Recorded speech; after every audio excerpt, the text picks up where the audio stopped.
Assalamualaikum warahmatullahi wabarakatuh. Perkenalkan, nama saya Gusman dari Prodi Ilmu Politik dengan NIM F0123306. Di video kali ini saya sedikit ingin menjelaskan tentang organisasi internasional, terkhususnya pada ASEAN. Baiklah, sebelum saya menjelaskan lebih dalam mengenai ASEAN, kita harus tahu dulu apa itu ASEAN. Jadi teman-teman, ASEAN itu adalah singkatan dari Association of South Asian Nations atau Persatuan Negara-Negara Asia Tenggara. ASEAN ini sendiri itu dibentuk pada tanggal 8 Agustus 1967 di Bangkok, Thailand. Pada awal mulanya, ASEAN ini hanya terdiri dari 5 negara, yaitu Indonesia, Malaysia, Filipina, Singapura, dan Thailand. Berdirinya sendiri ASEAN ini tuh ditandai dengan peresmian Deklarasi ASEAN atau juga Deklarasi Bangkok yang ditandatangani oleh 5 negara tadi, yaitu ada Malik dari Indonesia, ada Narciso Ramos dari Filipina, ada Thanat Khoman dari Thailand, ada Tun Abdul Razak dari Malaysia, dan ada Raja Ratnam dari Singapura. Pada tahun 1967, tujuan utama pembentukan ASEAN itu sendiri ialah yang pertama, menciptakan perdamaian dan stabilitas. Yang kedua, kerjasama ekonomi. Yang ketiga, pengembangan sosial dan budaya. Yang keempat, mengatasi ancaman bersama. Yang kelima, membangun identitas bersama. Selain itu, ada pun juga yang melatar belakangi berdirinya ASEAN, yaitu karena adanya keinginan kuat dari para pendiri untuk menciptakan kawasan Asia Tenggara yang damai, aman, stabil, sejahtera. Hal ini dipicu karena adanya situasi era 60-an yang sangat rawan konflik, yakni perebutan pengaruh ideologi negara-negara besar, juga adanya konflik antar negara. ASEAN ini tuh pertama kali mengadakan konferensi tingkat tinggi atau KTT pada tanggal 24 Februari 1976 di Indonesia. Nah, tujuan utama dari KTT pertama ASEAN ini adalah untuk memperkuat kerjasama dan solidaritas antara anggota negara-negara dalam mencapai perdamaian, stabilitas, dan kemakmuran di kawasan Asia Tenggara. Adapun beberapa poin yang dihasilkan dari KTT pertama ASEAN, yaitu 1. Peningkatan kerjasama ekonomi. Negara-negara anggota ASEAN itu berkomitmen untuk meningkatkan kerjasama dalam bidang ekonomi, perdagangan, dan investasi guna mendorong pertumbuhan ekonomi di kawasan Asia Tenggara. Yang kedua, peningkatan kerjasama politik dan keamanan.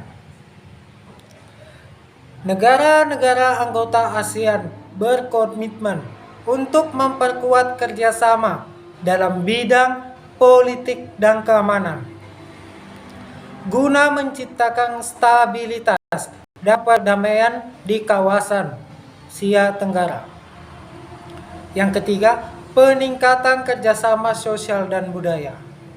Negara-negara ASEAN juga berkomitmen untuk meningkatkan kerjasama dalam bidang sosial dan budaya, termaksud pendidikan, kebudayaan, dan pariwisata.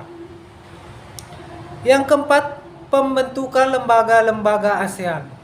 Nah, dalam KTT pertama ini, ASEAN juga itu membentuk lembaga-lembaga, yaitu ada Sekretariat ASEAN dan juga Komite ASEAN. Nah, semakin bertambahnya tahun, ASEAN ini sendiri telah beberapa kali mencapai tonggak penting sehingga negara-negara Asia Tenggara lainnya itu termotivasi bergabung, seperti ada Brunei Darussalam yang bergabung pada tahun 1984, ada Vietnam yang bergabung pada tahun 1995, Laos dan Myanmar bergabung pada tahun 1997, dan ada juga Kamboja yang bergabung pada tahun 1995. Nah, yang paling terakhir itu ada Timur Leste yang bergabung pada tahun 2022. Nah, teman-teman pasti bertanya-tanya, mengapa Timur Leste bergabung pada tahun 2022? Kemana negara ini selama ini? Jadi, negara Timur Leste ini itu sudah mengajukan diri bergabung pada tahun 2005. Tetapi negara ini itu baru mengajukan permohonannya secara formal atau resmi itu pada tanggal 4 Maret 2011 melalui Perdana Menterinya kala itu, yakni Zacarias de Costa. Tetapi pada masa itu mengalami penundaan dikarenakan Timur Leste ini tuh harus memenuhi syarat untuk bergabung. Salah satunya mendapatkan persetujuan dari anggota-anggota ASEAN. Nah, jadi dari 10 negara ASEAN ini, Singapura menjadi satu-satunya negara yang menolak Timur Leste. Tidak seperti Indonesia, Malaysia, Filipina, Thailand, Brunei Darussalam, Laos, Myanmar, Kamboja, yang dimana mereka itu menyambut baik keinginan Timur Leste bergabung di ASEAN. Nah, alasan sendiri Singapura menolak Timur Leste bergabung dikarenakan dia itu berpendapat bahwa Timur Leste ini memiliki keterbatasan kapasitas dan kapabilitas sumber daya manusia atau SDM, dan mereka juga khawatir keanggotaan Timur Leste ini akan menjadi beban keuangan bagi negara itu dan menghambat kemajuan masyarakat ekonomi ASEAN. Jadi dengan menerima Timor Leste sebagai anggota tetap, dikhawatirkan akan menguras sumber daya ASEAN yang terbatas. Tetapi pada akhirnya Singapura menyetujui bergabungnya Timor Leste di ASEAN karena hasil dari proses konsultasi dialog kesepakatan antar negara ASEAN, karena ia memiliki tujuan utama, yaitu memperkuat kerjasama regional dan memajukan kawasan Asia Tenggara secara bersama-sama.